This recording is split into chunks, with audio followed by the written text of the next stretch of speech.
there have always been rumors and reports that the Resident Evil 2 we played was not the original sequel to Resident Evil. Are there any real true facts to back up this claim, or is this Resident Evil 1.5 merely a myth? It wasn't long after the first Resident Evil arrived that Capcom knew its venture into survival horror was going to be a hit. As such, development on a follow-up began almost immediately. The premise for this sequel focused on the aftermath of the mansion incident in the Arklay Mountains and the resulting chaos of a zombie outbreak in nearby Raccoon City. Shinji Mikami's follow-up would focus not on an elite team of trained soldiers, but instead on a single cop who'd just shown up for his first day on the job, Leon Kennedy. Additionally, like the first game, the sequel would feature a second protagonist, this time a young woman with a fondness for motorcycles and ponytails, Elsa Walker. Wait, that can't be right. Can it? Actually, it is. Before Claire Redfield was introduced to the fold, Elsa Walker was intended to co-star with Leon in this back-and-forth adventure through Raccoon City.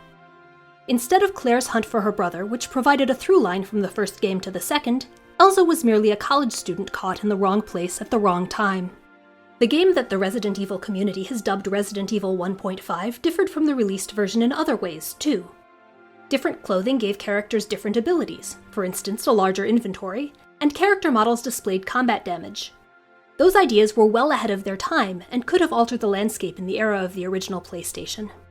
However, despite being somewhere between 60 and 80% complete, Mikami and Capcom decided to scrap Resident Evil 1.5 and start over on a sequel almost from scratch. But that doesn't mean Resident Evil 1.5 was lost forever.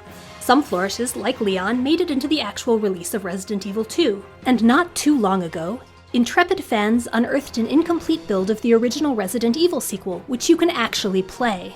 It's pretty rough, but if you're willing to put the time in, you can catch a glimpse of what could have been a groundbreaking Resident Evil game. So, does this original Resident Evil 2 exist? It sure does, and that makes this a real, true fact.